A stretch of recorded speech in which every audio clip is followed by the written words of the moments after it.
2. I worked double shifts for weeks to afford my wife's birthday gift. Her brother opened it and said, "This cheap thing? You should be ashamed."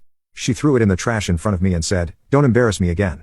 That night, I took the trash out and left something else in its place that made them. What was happening? 1 second earlier, she was smirking. Now her face was pale. "Jenna Lynn Becker," Brad said, stepping into the room.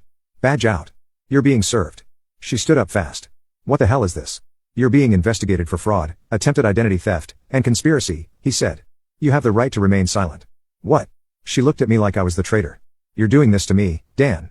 I didn't answer. Ronnie had just walked in through the back door with a stupid grin on his face, holding a bag of takeout. He stopped cold when he saw the uniforms. "Ronald, Stephen Becker." Brad turned to him, holding a second envelope. "You're being served, too." Ronnie froze. "What the hell is this about?" Brad nodded to one of the officers who stepped forward and started reading his charges. "Same thing. Fraud, conspiracy, tampering with private electronic devices." Ronnie tried to laugh.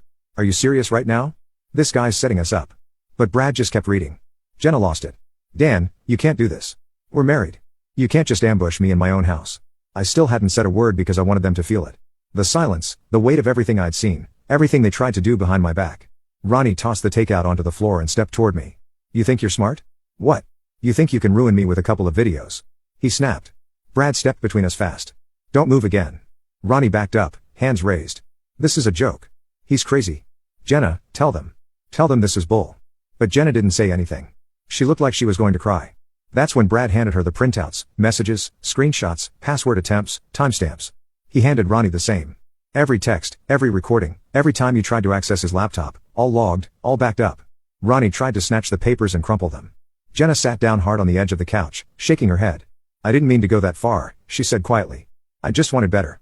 You don't understand what it's like living with someone who's always tired, always covered in dust."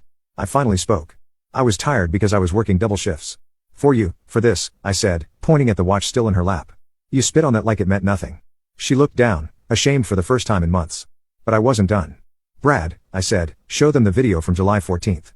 Brad pulled out his phone and tapped. He turned the screen to Jenna.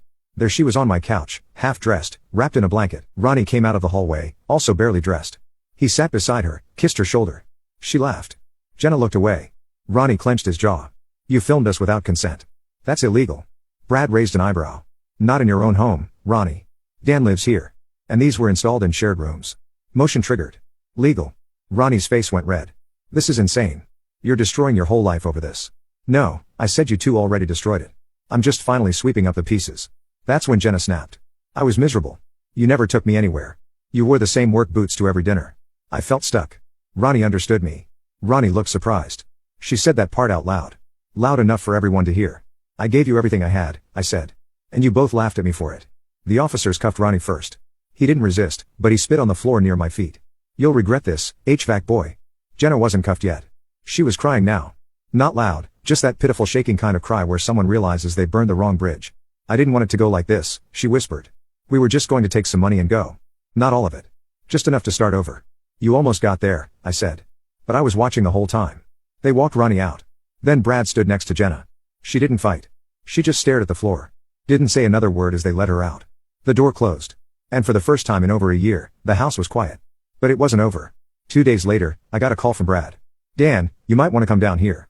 He didn't explain why, just said it was urgent. I drove to the station. Brad met me in the hallway with a file in his hand. His face was serious. "I know you thought this was just about your marriage," he said, handing me the file. "But we found something else." I opened the folder. Bank accounts, 3 of them, not in Jenna's name, not in Ronnie's, not even in Evansville. Fake IDs opened under alias names. Same handwriting on the forms. Same P.O. box in a nearby town. Brad said, "We think they were planning to drain your savings and vanish." "How long?" "Over a year, Dan." I felt my knees go weak. They hadn't just been cheating. They were building an escape plan with my name, my work, my money. I said nothing. "Just close the file." "Do you want to press full charges?" Brad asked. I didn't answer yet because I needed time to think. This wasn't just about revenge anymore. This was about burning everything they built on top of me and making sure they never had a chance to rebuild it again. And I wasn't finished. I didn't sleep that night after Brad gave me that file.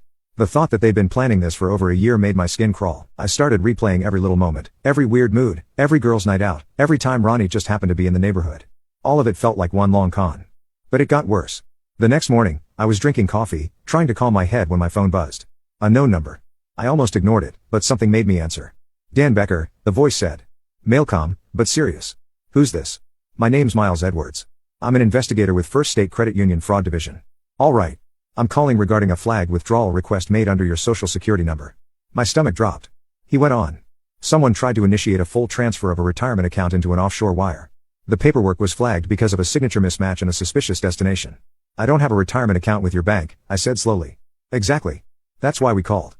He told me someone using my full name, SSN, and old address tried to set up an account transfer from a 401k plan I didn't even know existed. Someone had created it using an old job I had back in 2009. Attached it to my name and had been growing it slowly.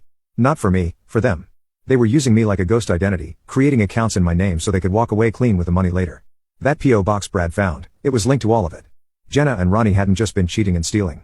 They were creating a whole second version of my life on paper and then planning to steal it. That's when something else hit me. I remembered a dinner 2 years ago. Jenna had made lasagna and Ronnie came over drunk.